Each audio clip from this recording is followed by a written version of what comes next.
So this is part of the WISH EU project, and the goal is to write together European rules on the ecosystem of detention houses. And we are using these learning labs about specific topics to really inspire the writing of the European rules. And in the coming months, the first draft will be shared with all of you as well. And so you can also give input into that. So to start today, we have two super inspiring architects, and I think they are not, for me, I think they are really pioneers when it comes to architecture, also because they don't only see a building as simply a building, but they really think about it as embedded within a social context, within a city. So I'm very curious to hear more of them. But let's start with a short round of introduction, as we always do, so everyone knows who is present. And after the session this Thursday, I will also share a list with the names of the participants and the email addresses, so you can also find each other if you have questions to each other. Okay, let's start. Sabrina, can you just say your name, where you're from, and the organization for now? Yes. Hi, everybody. My name is Sabrina, and I'm an Italian architect. I'm based in London at the moment, where I teach at the University of Cambridge, Department of Architecture, and for the special practice program at Central St. Martin's. And thanks for having me here. Thank you. Petra?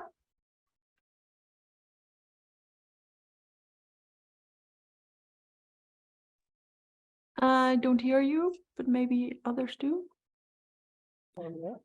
Yeah. I have a problem with my headphones. Can you hear me now?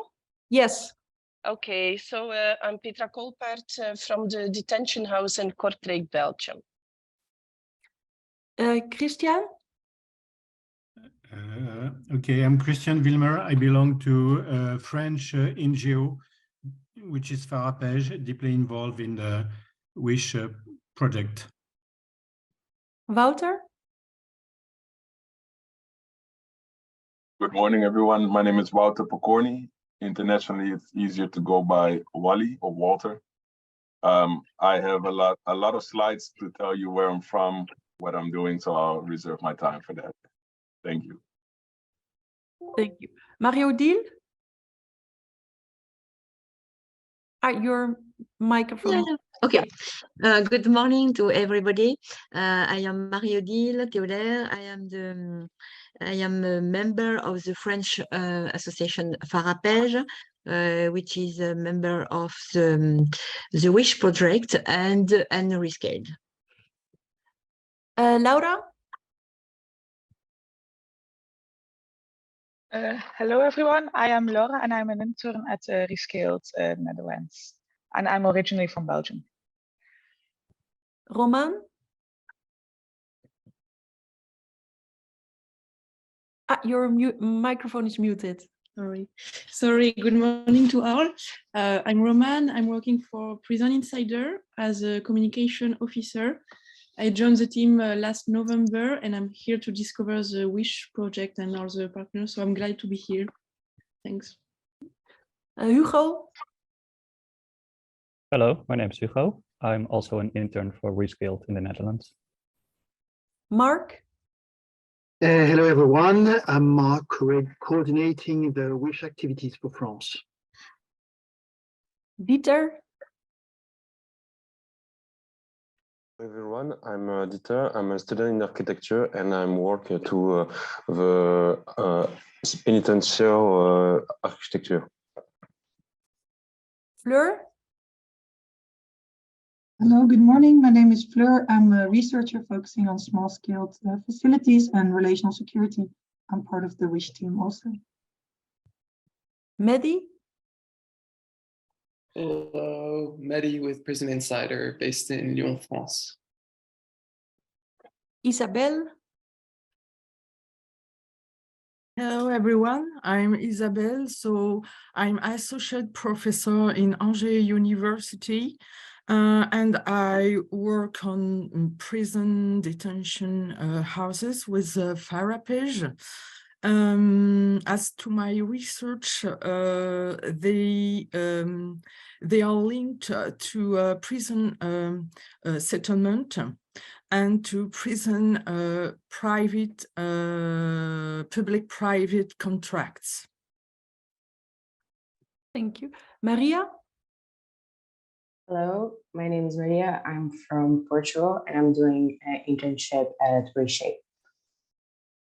Connor? Hi, everyone. I'm Connor. I'm the European Program Manager at RESCALED. Philippe? Hello, I'm Philippe. I'm a member of the Huizen. Laurence?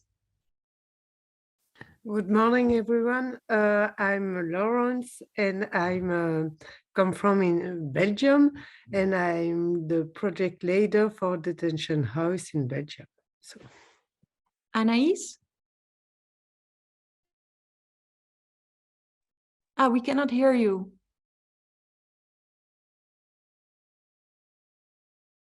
No, still. Maybe you can write it in the chat. Okay, thank you. I think we have everyone. So, and if not, please let me know.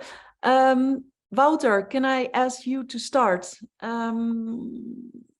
Yeah.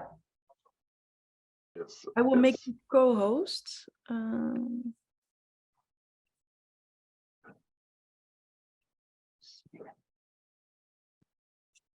Yeah. Right.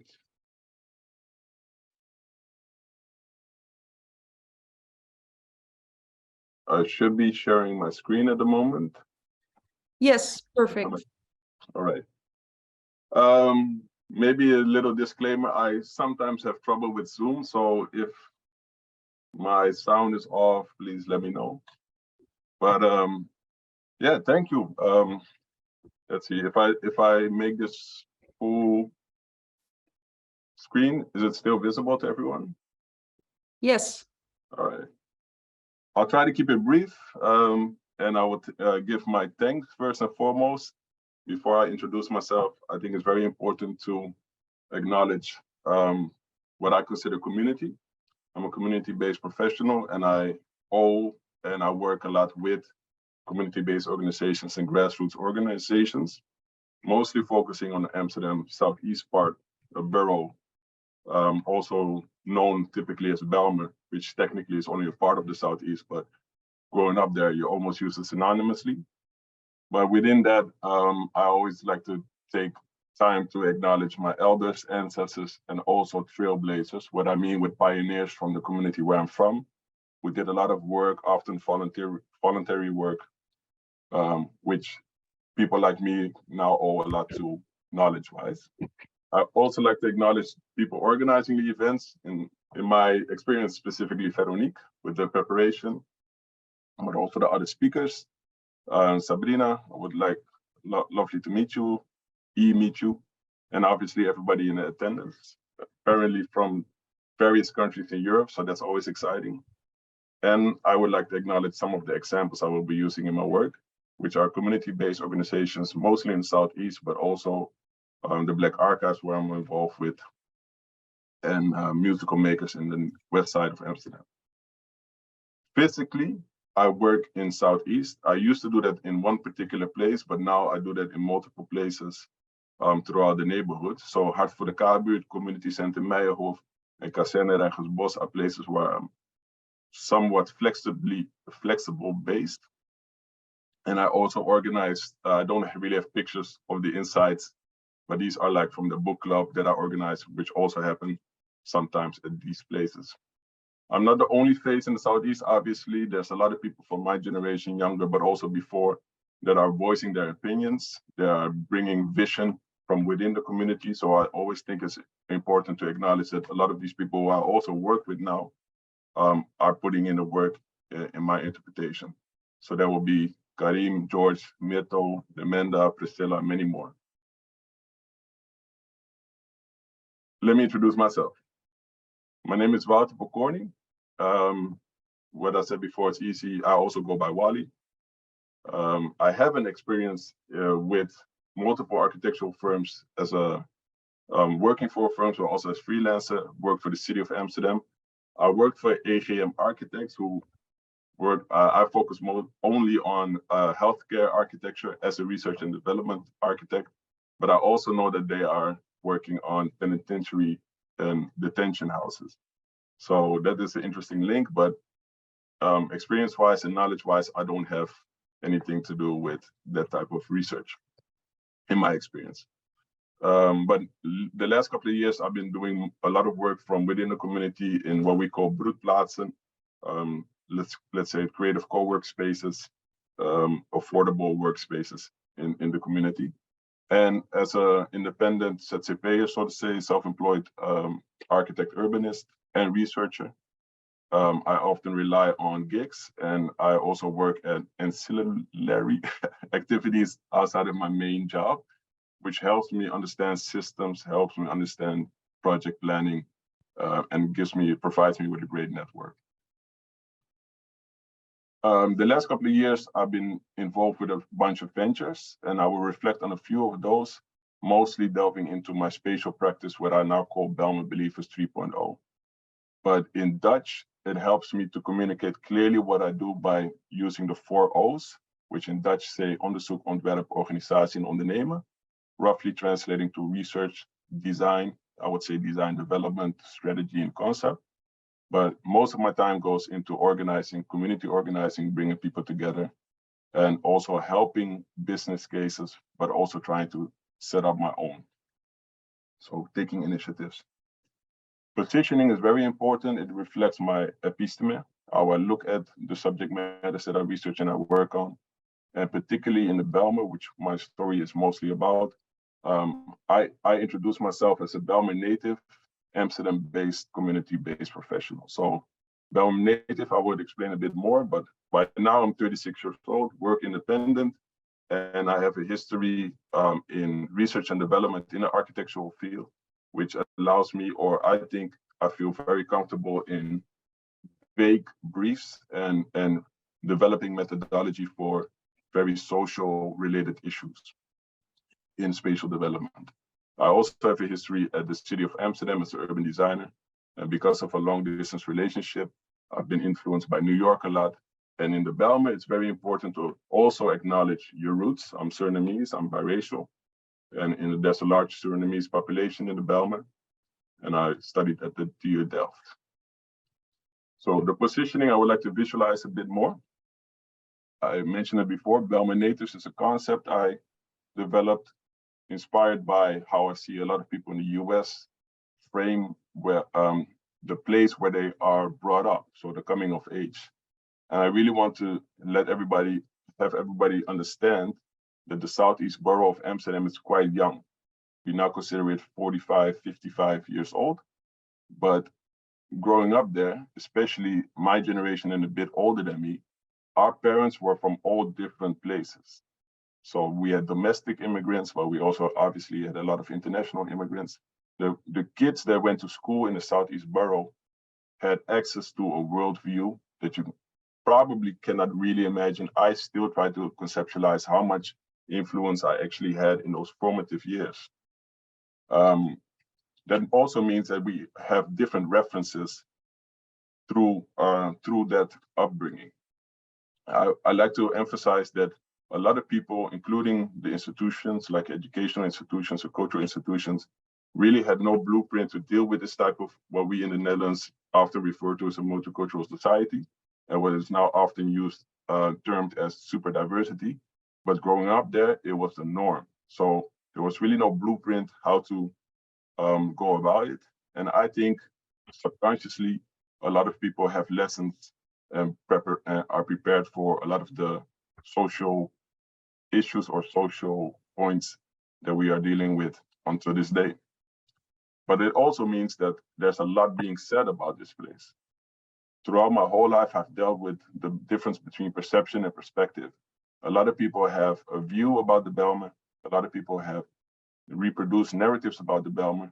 And it's a very strong top-down, organized and planned city. even with its architecture. And I've now come to the realization that this otherness, but even the trauma that we have that is very geographically place bound, is something that people tend to commodify. So there's a lot of things happening there on the surface and underneath the surface. I also like to stress a little bit more about the research and development background. I'm used to working in very, very different subject matters, and I tend to visualize my research philosophy in what I call interfaces. So this would be an interface when I worked at the architectural firm that focused on laboratories and healthcare architecture. And I will always visualize the in-between results and then have on the back page, this in a digital version, you can click on all of these, the sources, the case studies, the platforms that my colleagues and I could then research furthermore. So really visualizing the bibliography. And that meant that I could pick it up or my colleagues could pick it up at a later stage. One of the ventures that I really worked on since the beginning of 2020 was this co-work space called Prospect 11, which we always knew would be temporary. So it allowed us to really visualize a lot on the building, but also inside. And I took care of the inside mostly, where we, by the concept of creating a vertical street, a Stadstraat, what we would say in Dutch, meaning there's a lot of shared spaces in this hub where people could use it to their own rhythms, but we also use spaces to create art, to have a lot of facilities for dialogue. And it was, for me, a way to have different types of dialogue, more business-like meetings in the boardroom, more representational meetings for podcasts, talks about gentrification and placemaking with artists and community curators, community communications advisors, brainstorm sessions in a little brainstorm room, what we call Scrum Village. So all type of different spaces to really incentivize or stimulate dialogue work sessions, but it's mostly shared spaces, referring to like the idea of commons. This was a way to attract people even in restriction and during restrictions and during Corona lockdowns or after the lockdowns, obviously, to work together. This is also the place where I co-initiated the Black Archives Belmer, which would be a branch of the Black Archives, which is based in the the east part of Amsterdam. So now we don't have a physical space, but we are looking towards the summer where we will work together in one space again. So this was an extension of a network and an organization that has the same principles that I would like to instill in spatial practices. So a book club is one of those things. I would go into that a little bit further, but giving tours, hosting events, stimulating awareness and a historical perspective. Archiving, that's really the job here. The artist residency was a collaboration with my ex-girlfriend from New York. So a lot of the lessons from the art world there, I would try to bridge to the Dutch context. And this would mean that we have artists in residency, artists in resident in the building. We would ask them for one type of assignment to work together and research what we are trying to research, but obviously they could use their space according to their own desires and needs. And it's also a way to communicate. So we have some art coming out of that. All right, why is it important to work independent for me? Because I really try to now pinpoint how I look at the Southeast, and I try to bring most of my work and even projects that I do outside of my main focus, I try to bring them to the Southeast to really create cross-pollination, so to say, but always to have the network and the community involved. So I used to work at Prospect 11. Now I work at mostly 3 out of 4, but sometimes also at Heesterveld, different spaces. And one thing I really want everybody to take away from me is that I always acknowledge 4 types of clients. Even if I have a commercial client, I always look for the higher purpose, how the community could be my client, but I also try to initiate my own projects. So that will be me being my own client. In all of those practices, I think there's ways for you to have a participatory approach in the process. In the field where I work, it's not impossible, but it's really difficult to have a project scope and then organize the meetings or the participatory approach within that frame. It's not impossible, but I don't think you really reach the depth that you want to reach. So I decided to just have a continuous participatory approach while being also present in the community. So that's what I mean with one principle in participatory approach for me is that to continue the research regardless of projects. It also means that I try to facilitate research when I'm invited, for example, to join somebody else's program. So if there's a musical and they hire me to be a researcher, I also ask them, or we, in this case, come up with the idea together that I would have a pop-up display of my research, and I also would do research next to the musical. So afterwards, I would have visitors from the musical involved in some of the research that I'm doing. But most of all, I always try to look for a form of reciprocity in the process, and I call that focusing on winners within the process. I would like to do a quick exercise. I know most of you are from outside of the Netherlands, but maybe some of you have already heard about the Bijlmer. I would like to ask at least one person to reflect on what they see in this picture. So if there's anybody that's somewhat familiar with the Bijlmer or not, but I would just like to know, what do you see in this picture? And why do you think it's interesting for me?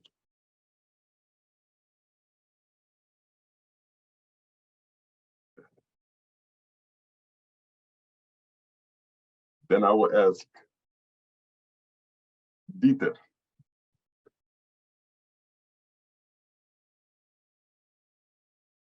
There's no wrong answer. Could you reflect on what you see in the picture? What I see in the pictures? Mm-hmm. I see a bus, a camion, and a car. I don't know, a garage. And one guy is probably working. I appreciate it. Thank you, Dieter. Sorry. No, it's perfect. It's perfect. I always do this. I know I have a monotone voice, and I always also would like to have a little bit of an interaction during my presentation. But this picture is important to me because I was on my way to that place, Prospect 11, and I decided to switch lanes and cut off because somebody in front of me was driving slow. But then I saw this truck moving towards me, and it was in the wrong. It was not supposed to be there. But my background in urban planning and urban design knows that he's probably going to make a very difficult circle, like he has to back up in this expedition entrance for the shopping mart, the supermarket that's downstairs. So in the Bijlmer, you might recognize that this is the parking deck, and underneath is a supermarket. But also locally, you'll know that this is the informal taxi, what we call snorters. So you could, so there's informal and formal economy going on. My professional background knows that this truck is probably going to need some time. The local side of the resident side, the former resident side of me knows that there's always a small car present here, and it just doesn't mix. So they start a whole argument because he only moved a few centimeters. It's where these worlds are, according to me, are colliding, and it just stops most people like myself trying to get to another place. So if you ask me how would I describe the Bijlmer or the southeast part of Amsterdam, I would use the form and philosophy of Kintsugi, saying there's a functional element, it's a perceived plan, and the scars or the things that people might consider like, oh, it's broken, I think there's elements holding it together. And if you see the beauty in that, I think and you invest in that, I actually think that the whole is more interesting than the original perceived plan. I use a scheme for that. And this is also how I organize my work. And it's basically saying, if you ever make a city portrait, I would say there's three main storylines in the Bijlmer. It has to do with framing and Dutch beeldvorming, spatial practices, and social practices. But how these all relate is the real story to me about the Southeast. And the Southeast has always been in transition. We're now currently in a third wave, but there's a lot of planning, which I would say after the Second World War. I'll consider that the zero phase. But then the first phase, a lot of things happened. And we already started talking about a ghetto in the early 70s when first Black residents arrived. And it was definitely not the majority in the population by then. And it was only 2 years old, the borough, so to say.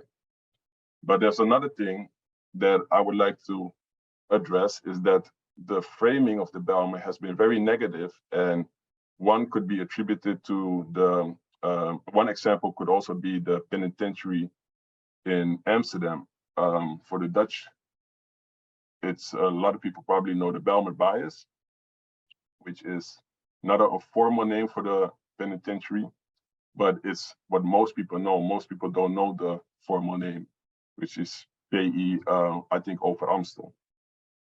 But it's a lot of ways since the 70s, the Bijlmer has been synonymous with negative reporting and negative framing. So if we consider the first wave, the zero wave, it was already a radical planning, though it was meant to be a monofunctional housing estate. And the people that were perceived to come and live there, migrated there, we now consider Bijlmer believers. Those were the pioneers. I call them Bijlmer believers 1.0. So they really believed in a radical plan. What was built were images like these. In the late 60s, early 70s, this was kind of radical, especially for Dutch standards. A lot of different principles in urban planning and architecture, which made it, till this day, an interesting and much referenced case study in the practice or in the schooling of architecture and urbanism. Some of these buildings still remain, like the first flats, but also during this, at the end of this first wave, amenities or provisions like religious buildings were actually not part of the planning because the population changed so radically. Spaces like this, like an iconic mosque in the K-zone, were initiated and built in the mid-80s, which was not originally planned. And this was like an example of the high-rise in the first wave. The second wave is very important for me to mention because it influenced my practice. I experienced the transformations after the tragic plane crash of '92, and they started demolishing in '95, '96, and around the turn of the century. So around that time, I was finishing high school and I was studying in Delft. So I saw firsthand how the conversation around the Bijlmer took place, while also understanding more and more about the practice of urbanism and architecture. A lot of the honeycomb flats were demolished and replaced for default row houses and small blocks. And sometimes you will see the symbolic reference of where the honeycomb flat once stood. Some of the parts of the honeycomb flats remained, especially because locals, I wouldn't say protested, but got involved. So sometimes symbolically, sometimes just small parts, but some of the remnants of the first ideas still remain in the Bijlmer, but up to 50 to 60% of the original high-rise flats were demolished or transformed, leaving, again, row houses, big public spaces. So framing is part of my practice. And if I organize my thoughts on paper and I try to visualize it, it helps me to set up dialogue. This is something I did for a musical that was set in the late 90s. And I did archival research and organized a lot of the framing around the demolishing of these flats. And I highlight a few, because in those times, it was already big socioeconomic problems. And the building process was connected to, for example, what we would now call social return. So there were talks about what back then we called it allochtonen, people with a migration background, large unemployment numbers in the Bijlmer. So the people saying that normally they couldn't find people for jobs, now suddenly they had jobs for people with a migration backgrounds in exchange for a big contracts to build. But there's also participatory approach where they concluded that actually a lot of people do not like the honeycomb flats. So there was another argument to say, hey, instead of the 25% that they wanted to demolish, they went for higher numbers, 50 to 60. And there were already sociological reports saying that introducing a population with higher income in these neighborhoods, so really starting the gentrification, does not automatically mean that there will be connections between the current lower income communities. There's a lot to be gained from old resources, but it's often not part of the current dialogue, which is what I consider the building phase number 3, typified by co-living concepts, but very introverted architecture and high rise again. So what I focus on in my community-based practice is trying to connect the field work and understand informal science. Again, I do this in different type of places. And that also means that whenever I work, I try to leave something behind, or I use these interfaces, what I mentioned before, like the in-between reporting, I use it to stimulate dialogue. So these things would be on the walls where I work.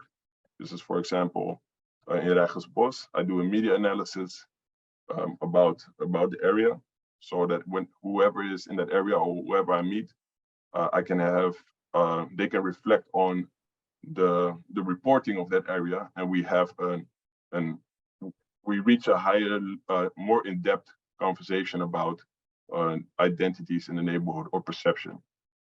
The same goes for DNA, which is a word used now in political debate or discourse to say, hey, it's sort of like a synonymous for identity, but it's more for me a way to understand what is really rooted, or sometimes you have soft words like soul of the neighborhood, but what is really rooted in this particular geographical place. And for me, it's important to how it's tied between ecological, economic, political, cultural, including semiotics, so science of languages and symbols, but also just functions like housing estates, mobility, the more common analysis. So doing this type of analysis unsolicited or sometimes prompted allows me to have a continuous analysis and dialogue about the neighborhood. I will reflect on this with one project near the end of my presentation. The same goes for demographical studies. This is a report on the back of an A1 size poster. This is the front, and this is basically pictures in pictures. And again, media framing and data analysis to understand the target group or the sub-target groups. I call these interfaces, and I try to give those back to the community. Because in the end of the day, a lot of the interviews, or a lot of the work sessions that I do are part of an archive. The archive for me is personal, but it's also something that I need, or we need, while working on the community archive with the Black Archives Bijlmer. A report is for, let's say, the client, obviously for all of the readers. I call it the front end. But in between, there's text that I'm writing. It could be also developing a concept or a narrative, but also like these posters. And these texts are often the things that I provide or I also share with partners or people doing the work. So one example is the the musical that I mentioned before, focusing on gentrification and me lecturing gentrification or teaching about that. I write out certain stories or just where the word is from or theory, and then I get to share it with either clients or community. And by doing that, I get a lot of what they say in Dutch, draagvlak or gunfactor. People tend to be my ambassadors for when I'm trying to reach out to more people for projects. So one of these projects would be the Kazerne Manifest, another co-work space based in Rijgersbos. And for me, it's a very important project because I consider this community, and they asked me to help them develop a vision for the future, which they call a manifest. So I said, yeah, I'm also looking for a flexible workspace. And so they are hosting me, and I'm also able to invite my network or program events, and while observing and learning with them on the fly, like really just on a weekly basis, I would say. And one example is a method that I would like to share with you, is that I try to have a lot of people from the team of the Kazerne be co-authors of this manifest, right? Or actually the main authors, but it just doesn't come about. But then I see that one of the principal team members always has a very interesting insight and philosophical mind whenever we do a workshop. But he's more concerned with his passion with DJing. So I always see him working on playlists, and I understand the language. I understand the music. I'm into the similar type of music. Sorry? Allora.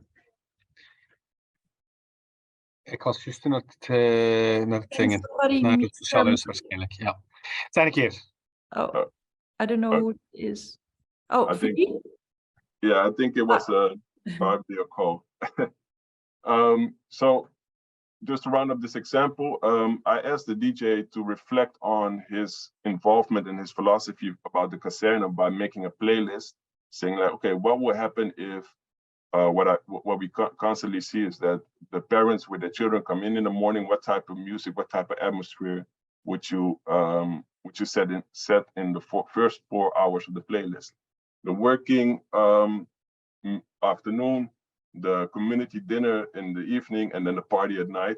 What type of music is this? And we had multiple interviews by this, and he really expressed in his own language his vision about the Kazerne, his upbringing.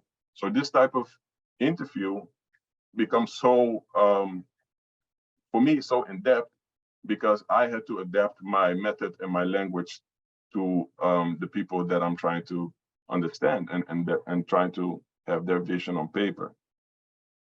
So normally I would share an audio clip. More architecturally, in the conventional sense, is that I'm involved with a tender, and this is in another part in Gein. And we were able to, decide on a target group, and throughout the years, I see like a lot of people saying that they want to come back to the Bijlmer. And throughout the years, I just started to collect notes on that and call them remigranten.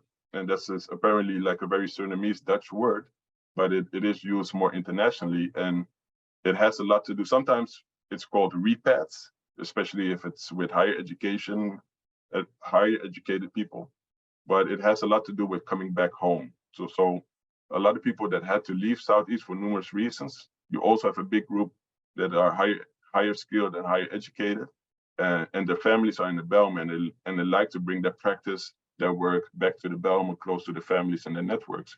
So I start organizing the media analysis around that word, the data that really reflects a lot of the spatial needs connected to this persona. So they're often looking for to be homeowners. And as an architect, one of the typologies that really connects with this would be a multi-generational home. So as soon as I start developing that, I didn't really need to approach a lot of people that fit that description, because the word got around. And that's really interesting to see that if you conceptualize an answer in spatial strategies, normally it takes a lot of work to get people excited to participate in abstract research. But in this case, it really reflected something that you could say it's a subconscious need in the bellman. So we prioritized the target group and developed typologies for that target group and others in a tender. And that's where it's all for me.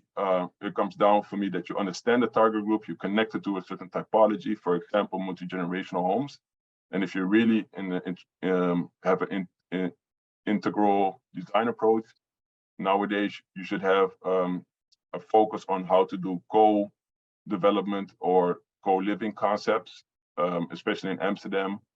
There's some political backing for social cooperatives, and it should reflect in certain types of contracts and people that are prioritized in the housing. So in Dutch, there will be toewijzing and huisvestingsvordering. This is what I try to talk to with different parties to really have these concepts and research be part of the formal projects. So in this project, it's an example of the target group and the typology. I'm trying to finish with some of these projects that I mentioned before. The BIM Showcase was a musical, and in the community organizing and community work, been working on the concept of Bijlmer natives, and they adopted that concept and also the theoretical framework about gentrification. So the musical makers, the producers, they use some of this in their work, but they also offered me a platform to just share that research with the audience and with the cast. So they first hired me to give them a tour and a masterclass, but then they also offered me a space where I could just exhibit some of my research. And then again, people that visited, people that I talked to, but also exercises that we did. It was all part of just this pop-up type of research, because a lot of people that come to this type of events obviously would like to know a little bit more about the context, and some of them are really eager to join the research. Well, I'm convinced that it will be very difficult to reach them through other channels like emails or get them to fill out a form.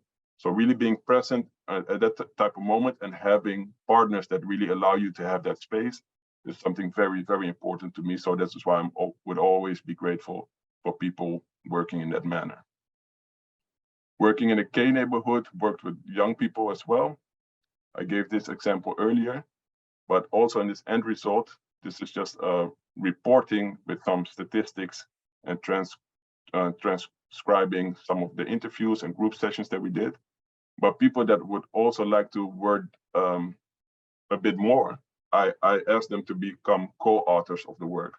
So it's not just a report that I'm doing by myself, but a lot of people that have a little bit more to say, I asked them to be part of the paper by being a guest author. The DNA in the K neighborhood is also visible online. I could share some of that with Veronique if you're interested, but this was one of the first reports that I did for the K zone, which is a prime example of a co-creation happening right now in the Southeast.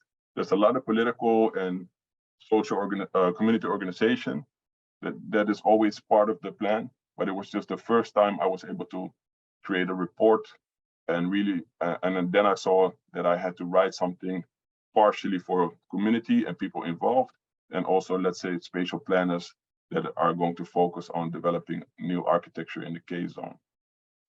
Last but not least, there's things that I do out of my own initiative with support from community, a lot of volunteers. And this is, for example, the book club for the Black Archives Bijlmer, where we discuss a variety of topics, and we really need to create a space where we can be vulnerable and have serious reflections of where we are. So this means that there's settings that we come together and we discuss serious topics, but it also allows me to get a lot of, I would say again, informal reflections on the area and the times where we live in, which then could be later on researched more or discussed in a more formal manner. But it's really important to just have those moments And at times, for example, if we read a book about the history of the Bijlmer, I would just have a quick brown paper session, completely vrijblijvend, like completely optional. But for the people that would like to say, hey, I know you do a lot of research, would you like to reflect with me what are the important moments in the history of the Bijlmer? So this is, again, randprogrammering, like researching next to a more primary objective. But if people want to share their knowledge and their perspective, I'm trying to facilitate that opportunity, and it really allows me to understand a lot more. But also just understand this is a book club that includes DJing, poetry, a lot of creative things, which is all necessary to really have the target group interested in what we do. And I would like to illustrate it by this point, that a pretty well-known book, at least in the city of Amsterdam, is based on Zichtbaar by Murat Usuk. And it is basically a coming-of-age story in the Bijlmer. And a big part of it is set in a high school in Rijgersbos. And because we get the acknowledgement from the community, somebody working in that school allowed us to be there on a Saturday to really have a book club in a closed school. I think that's a very big validation of the community. Reflecting on what I try to share with you today is that I would like to highlight that whenever a professional can get a platform, there's a lot of principles that you can derive from decoloniality. And I think it's very important to always acknowledge what went before you and hopefully what is happening around you.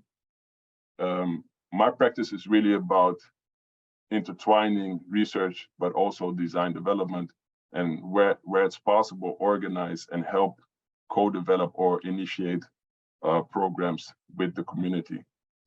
With Bijlmer Believers 3.0, I'm trying to establish a philosophical foundation for spatial development. It tends to be more urban planning, urban design based, but at times I have opportunity to join an architectural team, sometimes even being more the client. The field work is for me mostly about understanding the informal and translating those signs. And I think it's best that you focus on interfaces. Not a lot of people tend to read the end report, but it should be there. But the interfaces in my practice seem to be more efficient and more important because people can apply the in-between results and the coherent display themselves. And the projects that I try to share with you are examples of co-creation and reflexive methods. And this is how I try to understand and reflect on my current practice as an architect, urbanist, and researcher, sometimes just outside of the spatial practice. Hopefully I stayed within the time limit, and I thank you all for your attention. Thank you so much, Wouter. People can ask questions, but I will first start. So thank you very much with sharing your thoughts. And I think for me, you really showed me a different approach and way of thinking in how to think about detention houses. I think before I knew your work, I was thinking about the design of the house, really about the architecture as building, whereas I don't know if I can say it that way, but it seems that you see your work as an architect as really fluid and as a social construct, maybe. I don't know if that's maybe that's the first question. Like, do you see your work as an architect as a social construct? Well, I do consider architecture as a consequence of culture. So even when I worked at a healthcare architectural firm, it's not that that firm is only like that, but that's really the unique selling point, so to say. And also there, I try to research the field of care and cure and understand architecture within that. So it's obviously you can have a different position and be much more, let's say, focus on parametric design, technical material aspects. I think it's a pretty broad spectrum, but I tend to see it as a consequence of culture or industry, which could be a culture in itself. And I do think it's translating the something immaterial towards something tangible. So a lot of people that studied architecture end up in very different creative fields. And I do think you are educated to have a certain skill set and optimism to focus on processes.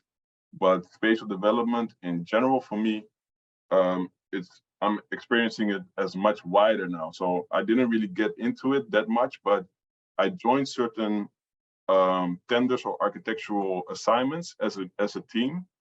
And then the client says, hey, we actually need you on this side. So I'm starting to understand that, hey, there's a lot more to architecture than what I've been trained as a designer. It could be designing the research. It could be just research. It could be being part of the client and really have a much stronger briefing, which would definitely influence the type of architecture that you will see. So I'm still finding the fringes, what I try to title this presentation as, but it is just a process for me, and it depends on your positioning, how you look at it. But I think it's a lot of wasted, to be honest, wasted talent working in the practice that could be very, very important in, for example, the discussions, whatever the topic could be, for example, detention housing or visualizing research or doing creative methods in research. Like, I think I just consider my practice a blend of architecture, urbanism, and research. I just consider that very, very fluid. Thanks. If there are any questions, just raise your digital hand and I will give you the word. And you started out by saying, I am not, with a disclaimer, I'm not an expert, because you worked as an architect with EGM architects, and I know that they are currently building, and they have built the huge prison in Belgium. Also in the Netherlands, they've been involved in prison design. But you have experience in the healthcare sector. When it comes to detention houses, I feel that we should look much more to the healthcare system than the prison design side. I don't know what maybe you can explain a bit more about the difference, to your opinion, because you make that distinction very clear at the start. Yeah, I made a distinction because that distinction was, you could feel that on the, just at the place of work. So there was really a side where I wasn't involved with. But I've met some architects that really specialized in detention centers, and I did see the project of Zaanstad come about, or at least I saw some snippets of it. But while I was working there, especially in healthcare, you could see that a lot of research was being done looking at evidence-based design. And that really has, I would say, is primarily rooted in the cure and care sector. And it's, to put it bluntly, you could see that it's a very top-down way of planning to really say, okay, we need as much proof to make a most efficient type of decision for this type of architecture. So it's a completely different positioning that you will see students or being taught at schools, but it's really about, okay, I remember examples, and these are from the United States, that a certain color would influence your mindset, and that it's proof. But then the design principle would be, let's do, for example, this psychological ward or a certain form of detention, even in cure architecture, let's make it completely yellow or pink. Those are the famous examples, because somehow the data of saying, hey, color influences somebody's psychological state is then translated in some form of abrupt shortcut design. And that I've seen yellow spaces in I think in Ghent, in Belgium, which was really a very interesting spatial design. But then the social or the whole process of how to build, all of those things obviously are part of that type of architecture. So I did see some of the conversation going towards from the field of cure and care to other fields, if you want to call it like that. But the clear distinction for me, obviously in detention centers and very top-down planning, is just all about control in spatial design. And I don't think it's about, you know, many how people would like to design their own home, so to say, really focusing on obviously sunlight and meeting spaces, or some of the examples that I gave to you with the co-work spaces. I took my lessons from laboratory work into a co-work space, really trying to have cross-pollination and meeting spaces become part of people's daily rhythm. But as far as that comparison, it would be my guess is yours. Thanks. Sabrina, can I maybe ask you to reflect or to give your first thoughts when you hear the work of Wouter for the first time, I think?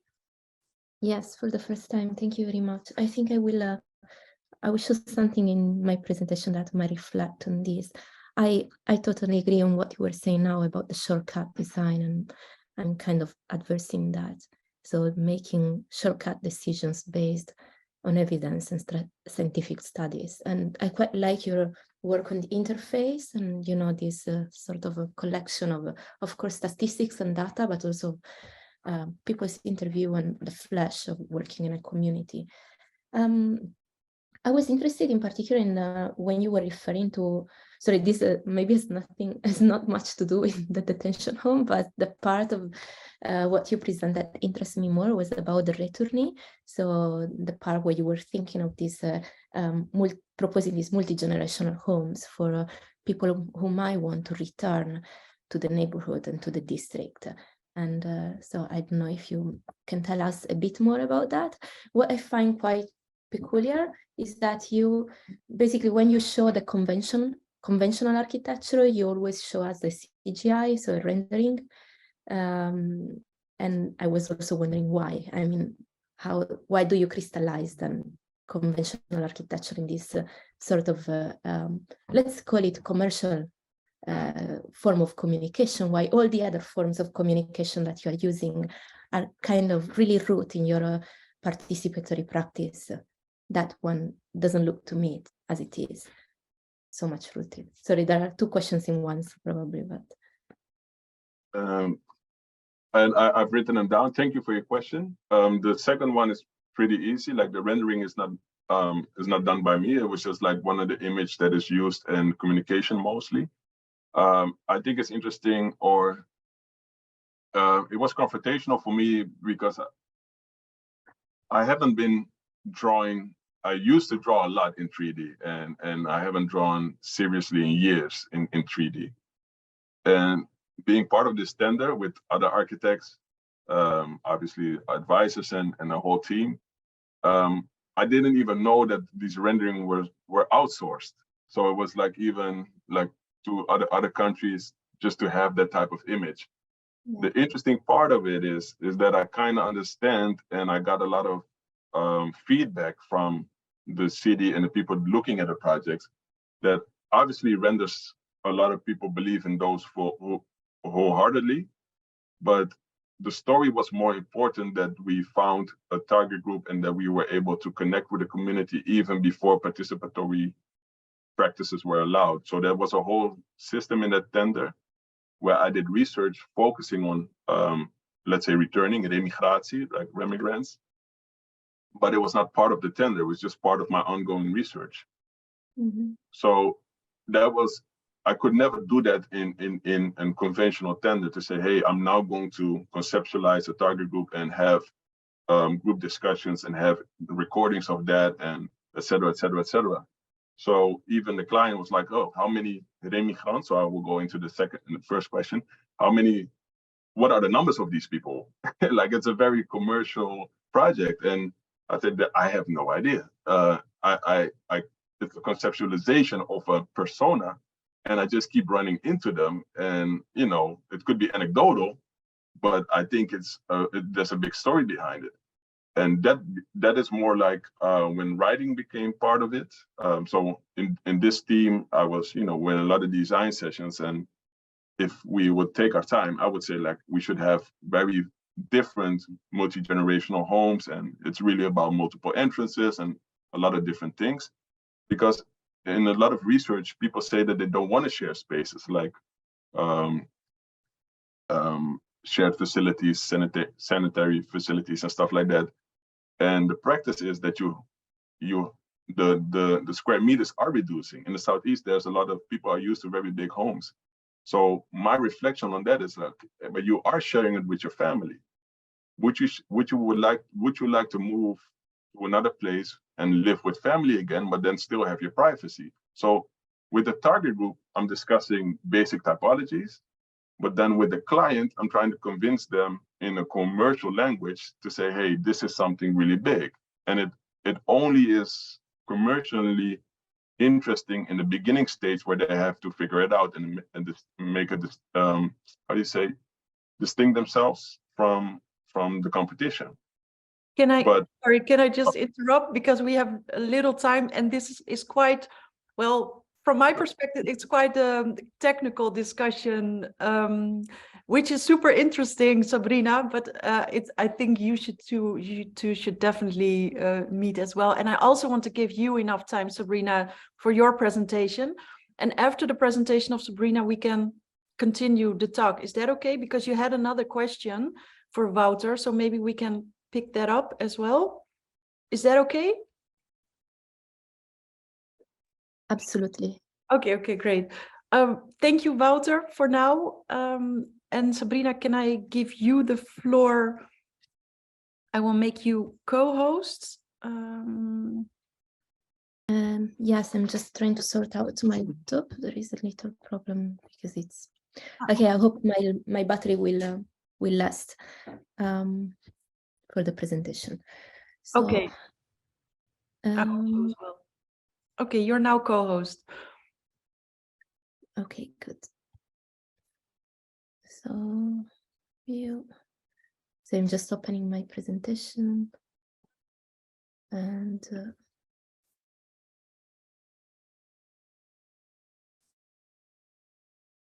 share screen.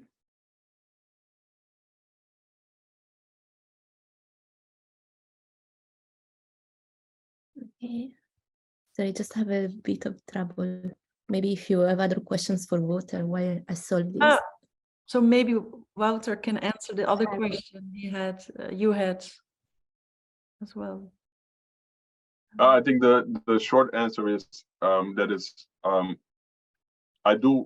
have created imagery similar to my other projects, but just in a commercial sense, the rendering and the concept of remigratie still has to be translated to those now in positions of influence and power. So it's just I adapted my language where I could to at least hack a system when there's an opportunity, but it wouldn't be my main focus if it was up to me. Good, thank you. Okay, Sabrina, whenever you're ready. I'm ready. I'm ready. Can you hear me? Yes, and we see the presentation as well. Okay, that's good. So I'm going to make a presentation that this time is focusing on buildings more. And this is following a few presentations that I gave already, probably to some people that were here, like to the risk. I gave a workshop for RESCALED last year, and then a talk for the prison inside organized by Reshape. So it's somehow piling up. So as I was saying, I'm an architect, I'm a teacher, and I'm a researcher as well. And my research in the past years have looked particularly at rural prisons, namely prison farms and penal colonies. And my analysis of these facilities is usually very formal, very material, very visual, in a critical way. But of course, it extends to how these forms are interpreted, are appropriated, if not contested, by the group of individuals that forcibly inhabit them, or by the single individuals. And what we're seeing here are some images taken by a photographer I collaborated with of the communal share rooms in the prison of farm of RESCALED in Belgium. While in Belgium, and while I was doing this research as a postdoctoral researcher at KU11, I've also observed closely the work of those social movements. Well, the Heizen first, and then Rescale. In a moment, Rescale emerged. So those social movements that are promoting small-scale detention, focusing in particular on how they bring architecture in their debates, but also on how existing small-scale facilities make use of architecture if they do. And these are our drawings of the transition house of Mechelen that was opened a few years ago. And this is probably the reason why Veronique has invited me, but as she knows, I have a lot of doubts and questions, no certainties to offer. And in particular with regards to what architecture does and should do, and we heard from Wouter about this. In other words, I think that we should try to limit architecture's power and avoid using space and special qualities to influence people's behavior, not even in the best possible cause. Otherwise, we get back to what Wouter was referring before about top-down and control freak ideas of design. But I'll come back to this later. So here is the abstract from today's event that you wrote, inviting us to think beyond tomorrow and our own lifetime. And I agree. I mean, I agree in the sense that architecture's role is that of creating a space, framing a space that, of course, does not enforce social changes, but wait for and then welcome those hoped social changes that will happen, hopefully, in the future. So I like to conceive architecture as an infrastructure open to possibilities. And the abstract keeps saying to do this, architects need to be aware of developments in society, of new visions for the future. And the question is, what is this future? So WishU and Rescale look at small-scale community integrated detention houses. And what they are seeking, even those who like me, wink at more of abolitionist positions, remains a reasonable way to deal with the current prison system. And honestly, and I keep saying this, I would rather see a person in one of the small detention houses than in any of the new prison complexes that we have built recently. So smallness is reasonable, and we have come to take it for granted, although our institutions don't often realize it or realize it in a very limited number of facilities. Seeking for good architecture for these facilities is also reasonable. However, to recurring questions like what is the best architecture for it that I keep being asked, it seems to me that we have the answers. I mean, we do know what to do if we want to materialize a reasonable, humane, livable, and generous small-scale detention house. It's a matter, I think, of deploying our best architecture knowledge that maybe we're taught in school, or maybe, as Wouter was saying, we're developing, to design a building that is collectively inhabited, that allow a certain degree of interiorized intimacy, that most likely is generous towards the city and doesn't hide and shelter from heat, that has well-proportioned, well-composed, and why not beautiful spaces, that most likely will reuse existing buildings. Because I feel that adaptation might allow for a degree of imperfection that might encourage agency and inhabitation by the users, more than probably of a newly designed building. This will be a space that I argue is not totally transparent and visible, but allows for thresholds, taking risks, instead of recurring to prevention design techniques, which are heavily used in low trust environments like prisons or like small-scale detention houses. Like, for instance, these examples that I will show. The first is a Danish halfway house from the 1970s, so we're speaking of 50 years ago. And it's still working today. It hosts 20 people, more or less, both male and female. Half of them are people imprisoned, and half of them are free individuals. It was designed by two Danish architects, Friis and Nielsen, and stylistically, it's a brutalist and brick and concrete building. It's mild brutalism. And it's organized in this way. So there is a battery of rooms. These are the rooms with the ensuite sink and wardrobe. And then there is a sort of a communal facility on the front, which is basically an enfilade of spaces, of dining spaces, kitchen, 4 kitchens, and living room. The inhabitants are organized in 4 groups, which corresponds to the 4 kitchens that we see here. Each group has a sort of joint budget, and they organize their meals and the way they cook together.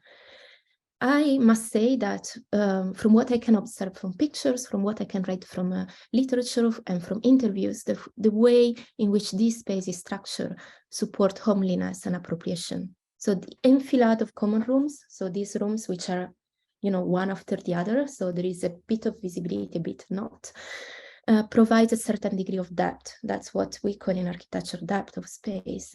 That's usually completely missing in prison design. That allows for multiple patterns of association and occupation. The geometry of the rooms, each room is a square, so it's not the usual cell, like which is more of a rectangular, allow for furniture to be easily rearranged despite the room size, which is quite small. So every room is sort of different from the other. So architecture supports these activities, but this wouldn't be possible if a different ethos, a different regime, different rules were in place. And this is my first remark. It seems that in Pension Skybo, there have been a genuine process of space appropriation by the people living there. The space is homely, but it wasn't homified. And this is a concept that I'm developing also in writing. And by homification, I mean the deliberate act to make a place homely, to make a space look like home.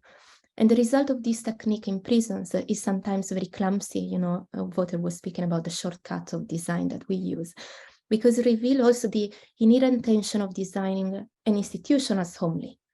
So honestly, I wouldn't indulge in calling architects or interior designer to homify the interior of a detention facility.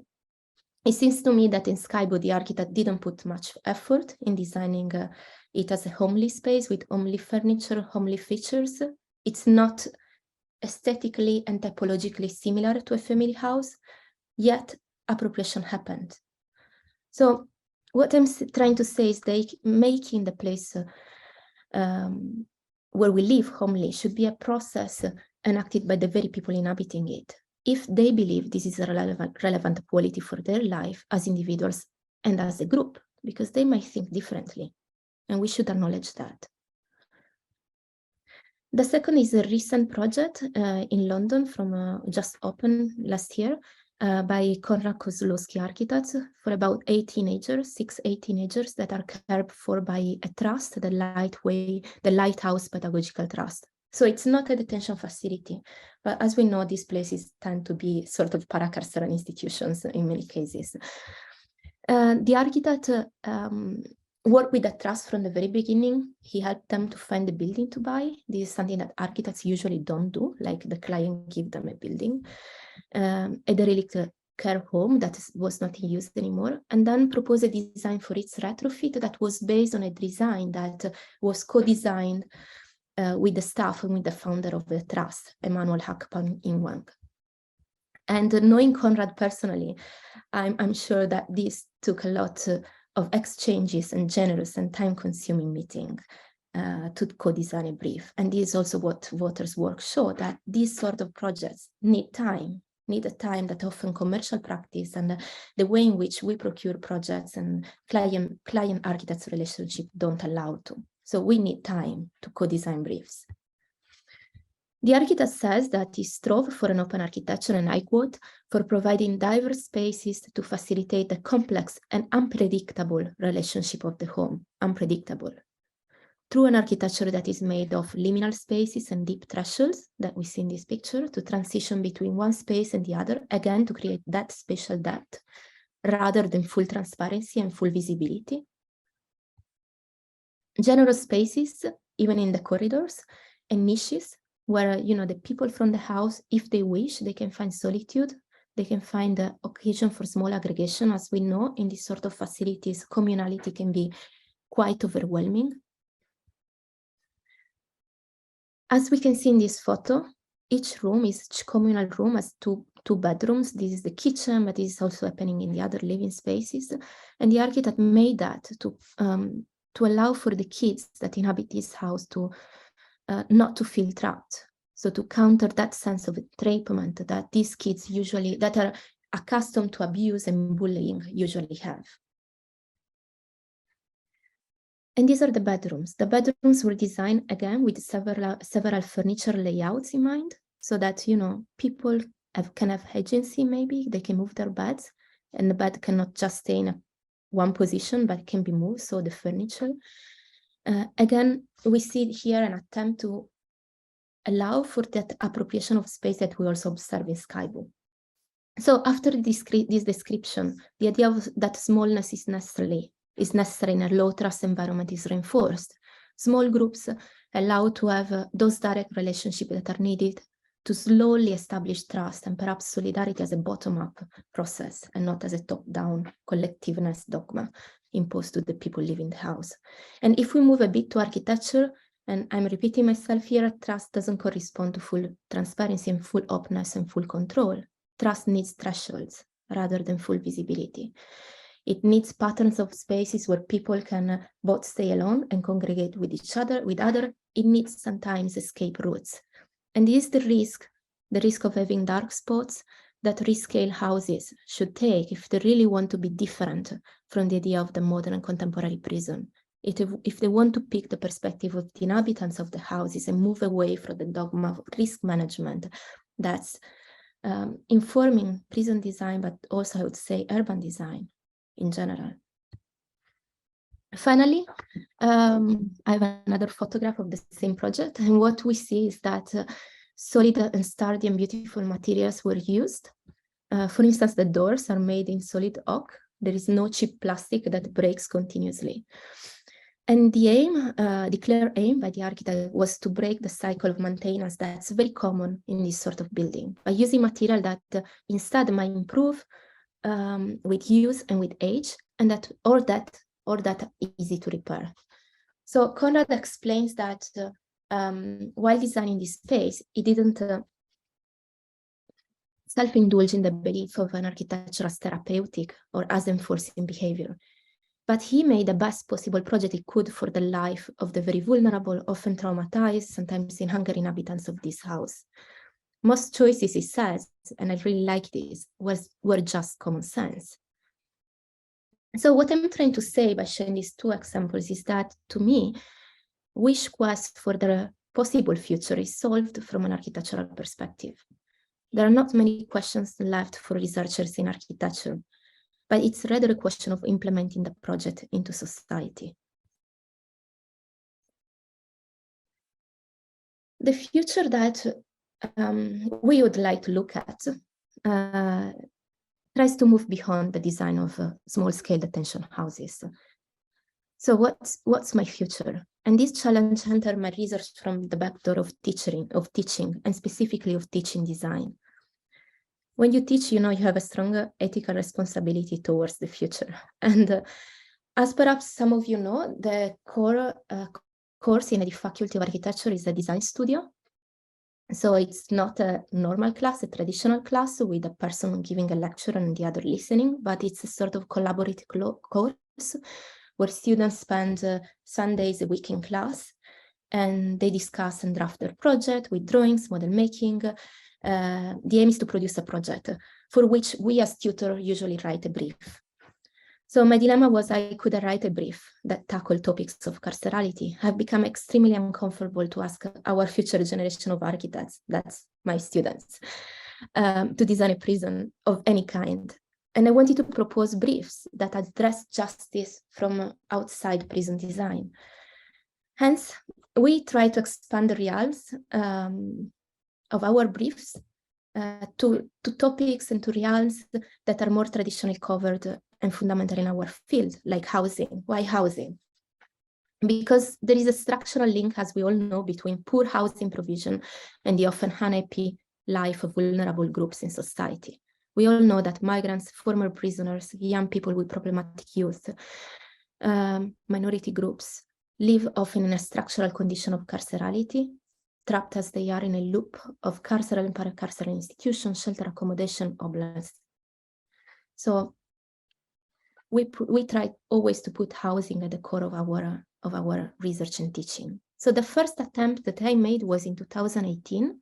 At that time, I was teaching at Leeds Beckett University in Yorkshire, North London, and asked my student to work in an area of London that's marked by the notorious Pentonville prison that you might have heard about. It's still open. It was built in the 1840s. So they had to confront with a piece of the city that in its history has been fully impacted by the construction of a closed prison based on cellular segregation. So prison architecture was there at plain sight in its very paradigmatic form, and students could not but confront it.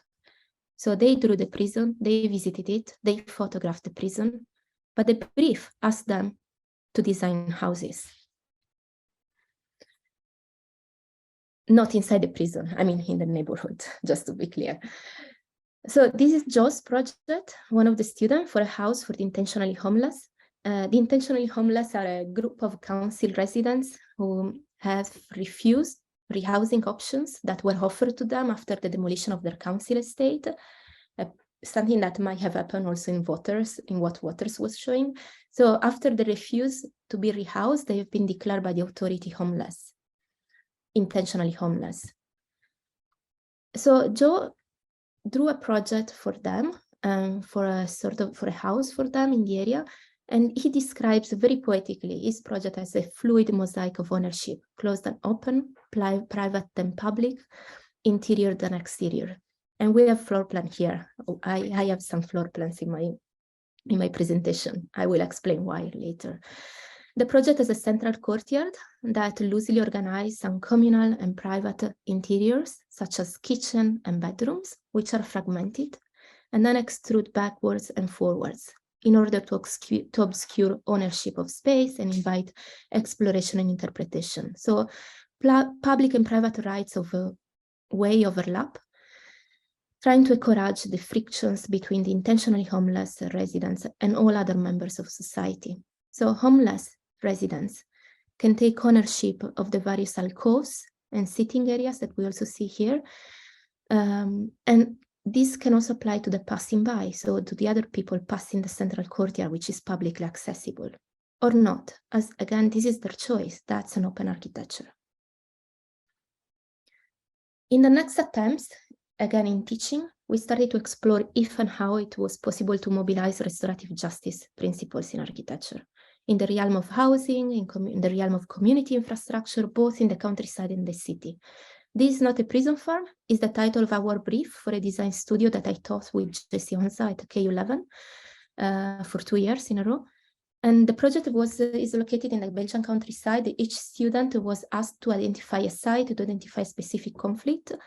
It could to address and to repair. It could be intergenerational injustice, environmental damages, exploitations of labor, which is often is by migrants, and then design a residential farm that is inhabited by what we call an imperfect intentional community, of a form of a very heterogeneous group of 13 people, including those who are sometimes marginalized and criminalized and don't have access to homes and subsistence.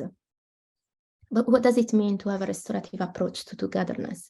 And I wonder whether Wouter is considering to work with the Restorative Justice Netherlands at some point. A restorative approach to togetherness asks people to take relationships seriously, recognizing that they are part of a web of people, institutions, the environment. It asks people to be aware of the impact of their actions on others and the world around them. And in case of wrongdoing, to take responsibility for the harm they have caused, to acknowledge it, to repair it.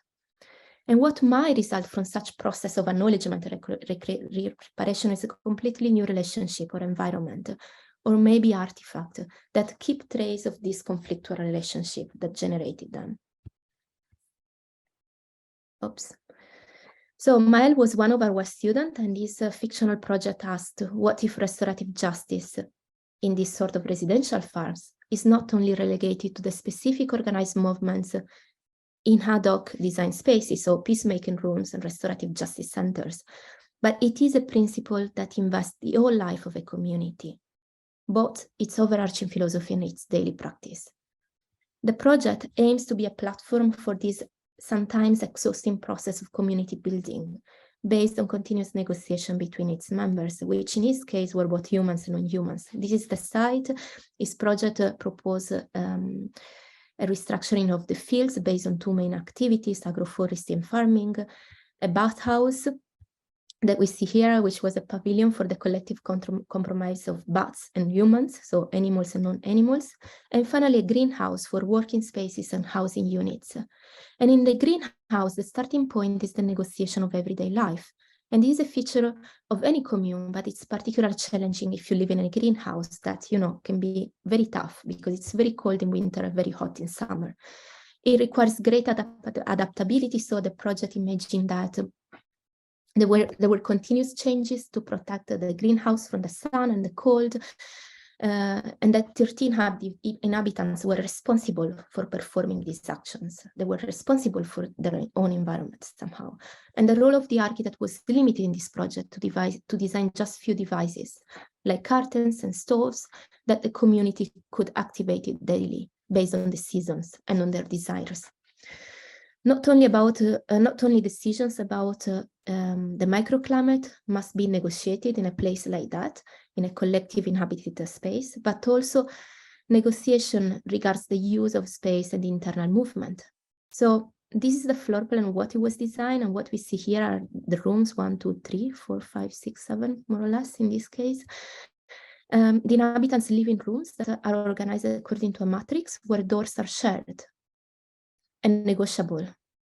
And the collective living space with the kitchen and the bathroom are also subject to negotiable rules of use. I cannot go in detail on this, but my answer to questions, or my answer to question.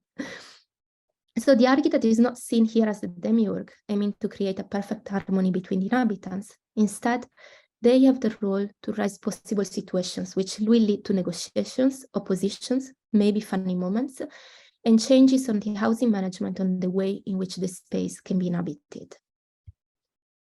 The most recent and final attempt in this ongoing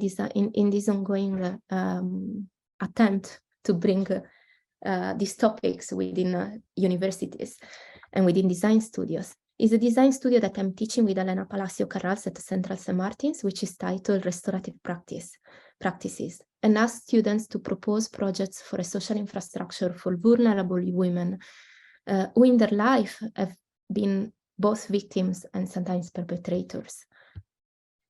And we have learned from an organization called Beauty Out of Ashes, which is an organization of women with experience of imprisonment, of women's sector service provision, and of researchers.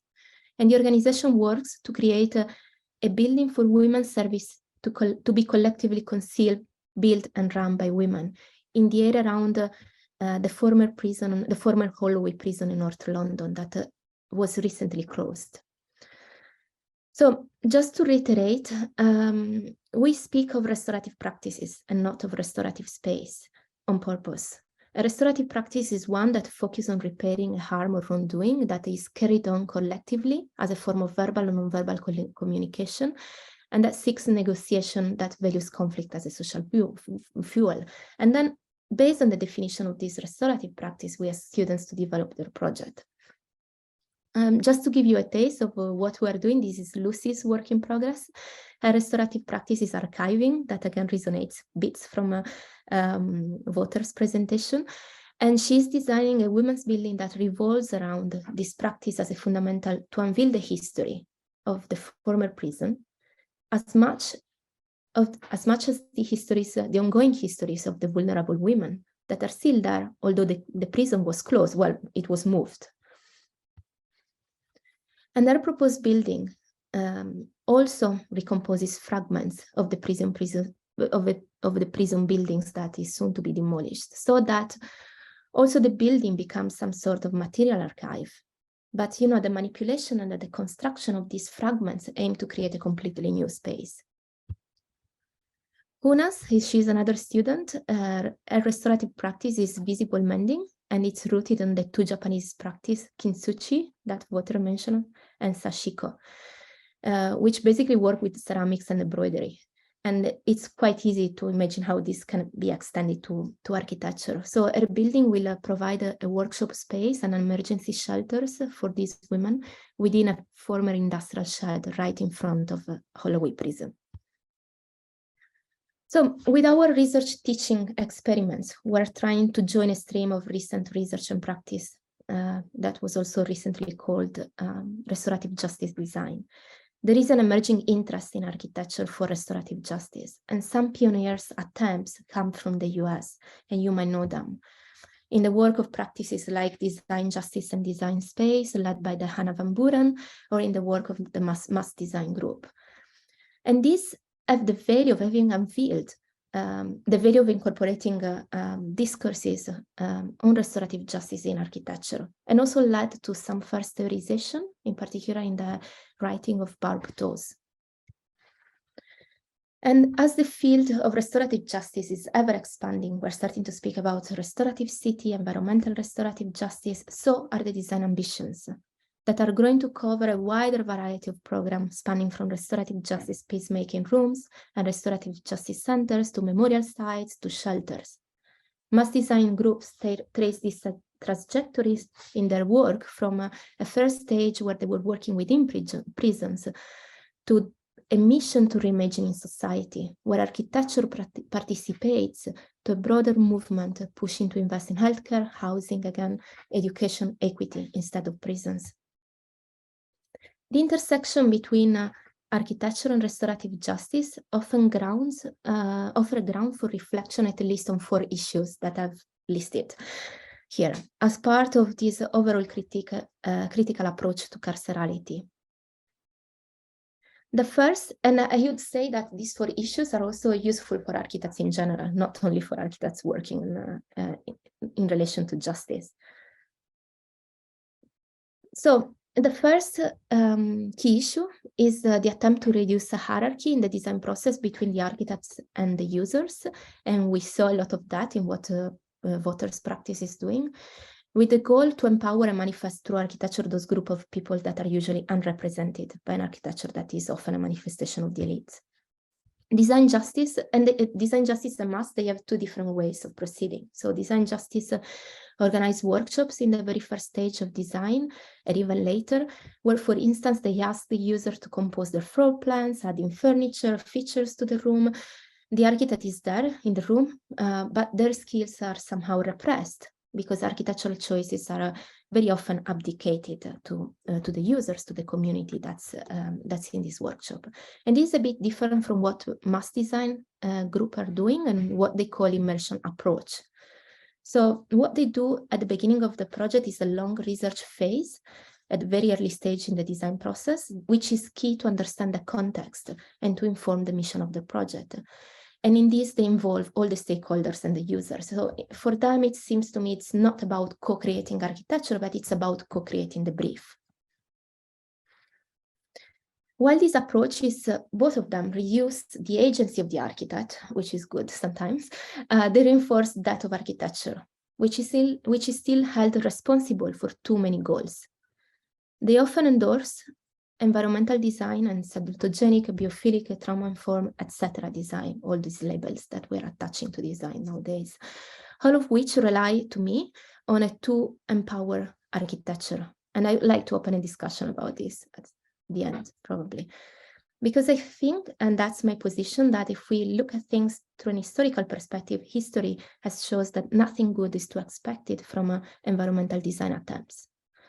The birth of the modern prison is a point in case, as proven in many writings, as this book that is critically titled The Fabrication of Virtue by Architecture, I add. Modern prisons had a transformative aim, fed with good purposes. So, is it correct to see prisons as the archetype of environmental design? And if this is the case, might be a trap to rely on this theoretical framework and belief of environmental design when we design differently, or when we want to design differently from the current justice system does. So perhaps instead, what I propose is that instead of totally disempower the architect, we should work together to try to limit architecture's power. We should limit the intention to use the space to influence and transform people's brain, people's soul, the way we behave, the way we think, the way we feel, the way we relate. Not even for the best possible cause.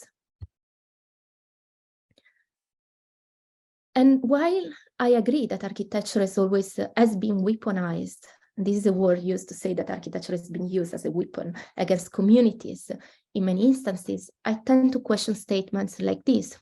That is a statement by Mass Design that says we believe that design is never neutral. It either heals or hurts. Because history, again, has proven that the same architecture that heals in certain contexts might harm in other contexts. Architecture is by nature ambivalent. And if we take the most extreme example, which is the cell, this has been used as a space of constraint and violence as much as a space of liberation, like in monasteries, in artist work, in asceticism. The other example that I usually use is that of the fence, which both enclose us from our neighbors and engage us with them. The second key issue, therefore, so I'm almost finishing, is the attempt to reduce the hierarchy in the organization of the space itself. And usually floor plans, this is the floor plan of Pentonville prison, which then we keep seeing. Usually these sort of floor plans crystallize hierarchies between spaces, between people in charge, the prison staff, and people imprisoned, crystallize circulation, crystallize access. And the constructing hierarchies is something that really interests me. And that's why I was showing so many floor plans that try to do that, from inside architecture. However, very often in what we do, attention over structure and organization is sometimes overshadowed by a focus on features, textures, colors. A common belief is that spaces for restorative justice should be comfortable, soft, should resemble a home, or like my colleague Jessie says, a Starbucks-like interpretation of the home, shunning some architectural qualities, such as hard concrete, stone materials, which are somehow criminalized on the basis of group discussion with users. And this is understandable. It's understandable because it's coming from a common sense reaction towards mainstream carceral and justice architecture. Who would like to live in a house with a polished floor after having spent years confined in a concrete cell? No one, right? And this is an appeal to the architects in the room. We can perhaps, as architects, try to better discuss this issue and interpret the outcome. Again, this remains an open question. The third issue is the interpretation of time as relational time in the design process, rather than clock time serving productivity. We saw again in the work of Wouter that he puts a lot of time in what he does. And he puts as much time as probably in his collaboration with the office than in what he does out there, out in the neighborhood. So interestingly, to allow for this to happen, to allow to have this expand time in design, both practices, design justice, design space, and mass, they had to structure themselves differently. And that's very interesting from usual architecture offices, because they argue that their involvement in this project should imply more phases, more time spent in all phases. So what design justice does, their practice is not just an architectural practice, they act also as real estate developers, guaranteeing in this way their presence in every stage of design and construction, and also in the afterlife of the building. And this is what we see here is the diagram, the design justice, design space. Mass is a non-profit office, again, and they do not only make the project, but as we saw, they co-write the briefs and they unlock fundings for design and for the construction, for organizations that often don't have the capacity to do so. So often they work for clients, for NGOs that don't have the funding for the project. So what the practice has done, they rely on an internal fund, they call it Catalyst Fund, that is used exactly to see the early stages of architectural proposal and until the project is ready to go out for fundraising. And Mass, again, like Design Justice, Design Space, is also engaged in post-evaluation after the project is finished. The fourth, to me, maybe the most important for my work as a teacher in architecture, is the awareness that space should and can support convivial relationship among people that are complex and sometimes conflictual, rather than idealize harmonies. And this goes against an architecture that tries to smooth and prevent conflictual relationship and the risk associated to it. like prevention design does, like secure by design does. Again, in the realm of prison design, but constantly outside, so in urban design. Restorative justice offers an opportunity, another way to approach togetherness from a different perspective. It does so, it does not rely on the principle that living together readily works, but it starts from the principle that living in proximity requires much hard work. Thank you very much. Thank you so much, Sabrina. And I really like that you made the link with Mass Design Group. Last year we had a live stream with Annie Koens, who's a colleague of Michael Murphy. I will send the link to everyone afterwards as well. Are there any questions for Sabrina? You can raise your hands, and maybe I can start with to ask Wouter to reflect on the presentation of Sabrina. Yes, I will try to keep it very brief because we took a lot of space already. First and foremost, my compliments. I just looked to the left of mine, it started snowing, so I'm a bit shocked. But yeah, many things that I'm personally taken away from it, and I'm also appreciate that you made a lot of references, made it personal. Maybe one of the last thing which I realized is that how Sabrina also looks at other architects, and when she describes or sums up what Mass is doing, it actually is it's what I would call is hacking a lot of processes.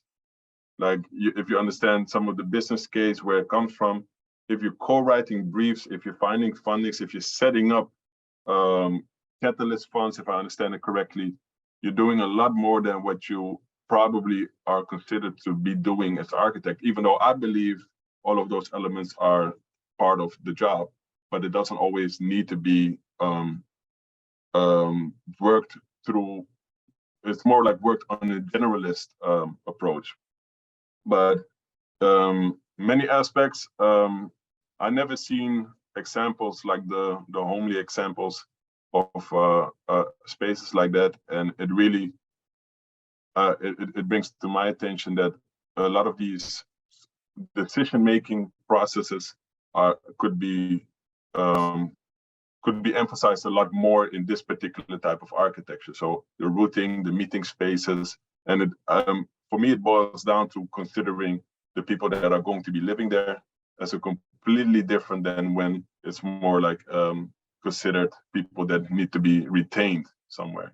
Mm-hmm. So in general, I just want to keep it brief. I'm very inspired by the analysis of practice overall, the examples, the student work, also challenging students to think differently. And if I'm more of a tutor, I jump in and out of different schools, but I really believe that as designers, we have something to contribute to the overall discussion, because we should be comfortable and interested in the imagination process. So if you imagine all of these these briefs that a teacher is providing for how can you actually combine seemingly paradoxical elements or a complex context, but go for it and really imagine, it will spark hopefully some innovative spaces or spatial design processes, and hopefully also inspire the overall discussion and discourse that most of you are probably having. So imagination, I really consider that very important research methodology as well. Thanks. So again, if there are questions, just raise your hands.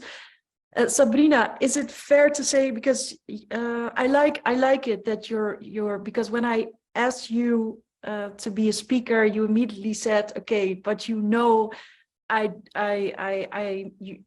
can be critical, and that's exactly what I like. And I heard during your presentation, I don't know if that was the point you were exactly making, but basically saying don't stress on the building too much, because it's also about the appropriation process within the building. Is that correct to say it that way? Yeah. I mean, And that's a very important thing. And this, of course, you know, the building can contribute to it, the appropriation process, but it's also more the ethos of the place and the people that do that. So that's my suggestion. I mean, the building doesn't have the full responsibility for what can happen inside it. Yeah, that okay. This is why that the more the architecture has some imperfections in it, like the more likely appropriation might happen. That's why the idea of using buildings that exist and adapting them might work. It's much harder, it happens when you have very skillful architects to design an architecture that's designed as an open infrastructure. But it might be easier to adapt to existing buildings. And if you say to adapt to existing buildings, when it comes to detention houses, of course, we want to make use of existing buildings, but not within the prison design, of course, because then again, you're stuck to huge buildings. Do you agree, or do you think that huge buildings can also be adjusted in a way? I think that yes, it doesn't depend on the size of the building. I think that also very large building can be adjusted. I think that your concept might get lost if you start to have an agglomeration of small units, like it's happening in some cases. So it's not about making a huge prison when you have a lot of small units. I think your concept is different from that. Yeah, if I'm not mistaken. And I also think that probably because you keep calling, you call detention house, so it seems a house, this doesn't mean that the place needs to be as small as a house. Probably when people are kept into detention, which they shouldn't, they probably need spaces that are much more generous, because many of them are constrained in the movement of going outside. So don't keep it too small. Don't keep it too small? Yes, don't keep it too small, in the sense that even thinking about a bedroom, a bedroom of a person who is constrained, maybe it's not ideal, that's a cell, and that's as small as we design it. And that also goes with the communal living. So when you make the parallel with the house, don't make it typologically. Probably you will need larger living spaces, larger gardens, larger kitchens. And what do you think about the housing first movement, where a house is not a house for 15 people, but it's one person that gets a house? And what do you think about that, including in the detention houses concept, that maybe the concept of detention houses is much broader, an umbrella term where houses can fit with 15 people, with 6, or even 1 maybe? Is that where we should go, do you think, or do you still believe in communal living spaces? I do believe in communal living spaces in general. For a free society, I think it becomes very problematic where communal spaces are shared in an unfree settle, as we know, because then you might have the risk that it becomes forced communality and forced collectiveness. And if you speak with people that work in an open regime prison, that's often the case, that some people in detention feel that, and with the new policies about relational security and communal living and open regime, some people imprisoned, they feel it's overwhelming to be forced to be in communal spaces all the time and most of the time. So it's really tricky, because I believe in communal living in free society, but when this applies to places where you don't have freedom, it can transform. And becomes quickly top-down control. Yes, and that can be the risk. Yeah. Okay. Are there That's any? and that's also the risk, you know, in the homification. If you do a kitchen and you put all the efforts you have to make it homely, adding decorations and colors and things, you're imposing it somehow over the people. You're imposing an idea of home. That's the idea that we people and we institutions have. I'm sorry, it's sort of complex. No. I think it's inspiring that Wouter said. Well, I mean, just to give an example that maybe it's easier, like in Skybo, I remember an interview of someone saying, no, I was speaking like with a researcher who does work there, and she told me, oh, you know, I enter the house and I see dirty shoes of someone on a corner, and then I ask, what's that? And then the staff tells me, you know, that's what happened, you know, and that should happen, because this is also how people appropriate the space. So someone entered the house and took his dirty shoes and put them in the corner. In Skybo, what also happens, Skybo is a very peculiar place because you also have this component of free and unfree. That some of the furniture is old. It's very old. So, you know, you can hack it, you can misuse it. You cannot do that very often in a certain kind of environments that we know. Okay. Yeah, that we had a learning lab a few months ago with the project leader of Skybe. So I will send that as well to everyone. But she didn't go into detail about the building, so it was really nice to have your thoughts about it. It was yeah, it wasn't overlapping at all, so it was perfectly. Are there any questions? So we have a few minutes left. If you have questions later on, I will share the list with the email and names of everyone, so you can always contact each other. I will ask the two speakers. Yeah, oh, sorry. Yeah. Maybe can I ask a question to the audience? Because I find, you know, when architects speak to non-architects, I think there was like a student in architecture, but like when we speak to non-architects, we always have this problem that, you know, people expect other things from us very often. So I wonder whether what Wouter and I presented corresponds to your expectations, meets your expectations, or not.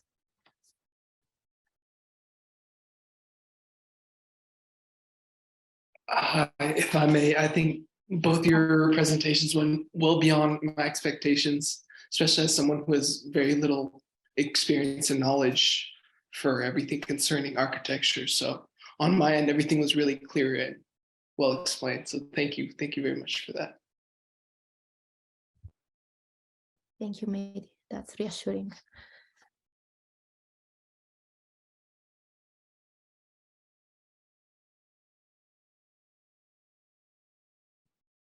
Maybe Isabel can respond as well.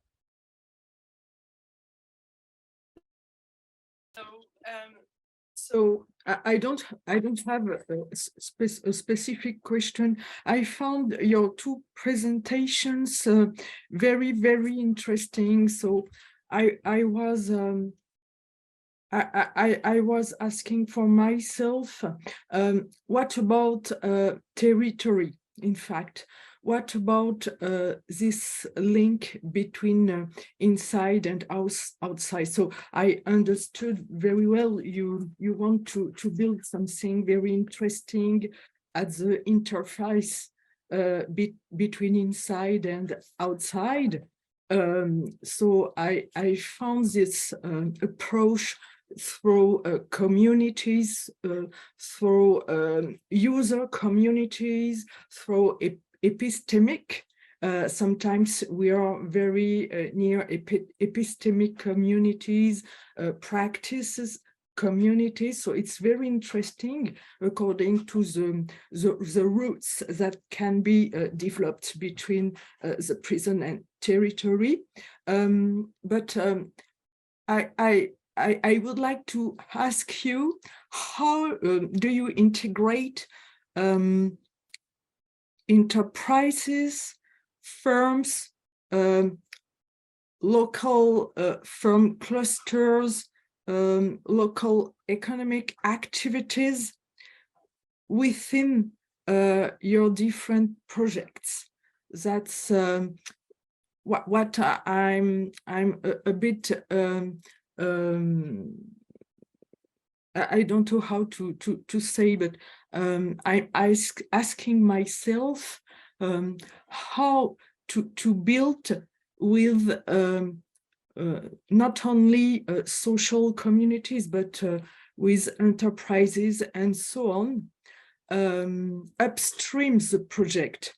Do we have to organize, as for example, living labs, territorial living labs, upstream the project to build it according to these different axes, so firms, enterprise companies, consular chambers, social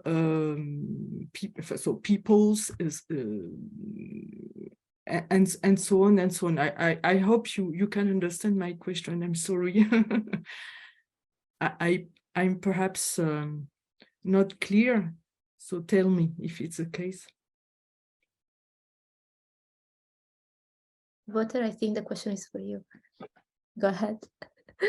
Well, I got one example from Sabrina's presentation is I do think, well, no, let me just go by my own example. I think I understand parts of the question. And for me, a generalist answer or generic answer will be, it has a lot to do with adaptive language. And that includes visualization. That includes, like, one of my practices is to have existing data, visualize it, and be able to communicate about it. So if I ask somebody, what is your average expenses when it comes to housing rents, and I showcase research that already has been done, people tend to feel more comfortable talking about money and their expenses than when it's a direct one-on-one type of question. With clients, which Sabrina, I think, questioned me about the rendering, that seems to still be the language about visual imagination, what could be. And in co-creation projects, or even with the high ambition of upstreaming something, it's very interesting to see what is positive. So is it already a rendering of the future where you can react on? Or do you already have the understanding that that could still be shaped in many different ways? So if in the neighborhood where I'm from, nobody is asked to visualize the future of their neighborhood, because it's already so institutionalized in practices that an image is brought to you, and then difficult topics of tokenism, racism, sexism, all of that is kind of avoided. Historical precedence is sort of like overlooked. And in Sabrina's student work, she said that one person made a whole analysis about the history of prisons. I used to do that with nursing wards and operating rooms, just to show, hey, I have contextualized to a certain extent the world that we are going to discuss.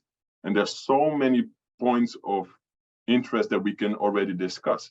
So I think it's always, and so it's not about just being informed, it's about showcasing that language and understand that in both of our presentations, I think it's a very dense presentation that both try to show, because it has processes, it has teaching, it has all of these different things. It could also just be one case study and really talk about materials, and you can go in depth. But it's, for me, the generalist answer is languages and providing overview while being ready to go into depth into certain details. And hopefully out of that type of dialogue, if you really can get to the point of where people talk about their values and postpone outcomes, then there's room for imagination, there's room for co-creation, there's room for debriefing, there's room for, Sabrina said it a little bit better than debriefing, but co-writing briefs. I think that allows a reimagining of a process. And then hopefully people that are not necessarily spatial planners become a little bit more interested in being able to shape some of those material realities. but it could be a whole philosophical conversation about, okay, is it detention or is it retaining or is it actually rehabilitation? What are your ideological epistemes, background ideologies? And then what are the tools to get one step further? So I as a spatial practitioner, I would say to everybody that's not into spatial practicing, it's not going to be 1 or 2 sessions. So imagine if a designer is working on a design for a complex for maybe years. That means that a dialogue where you come together to imagine a floor plan is minuscule. So allowing practices or allowing more frequent interactions, allowing more overview, allowing more workshops on site, I think that all helps. But it has to be transparent overview and then able to get into details.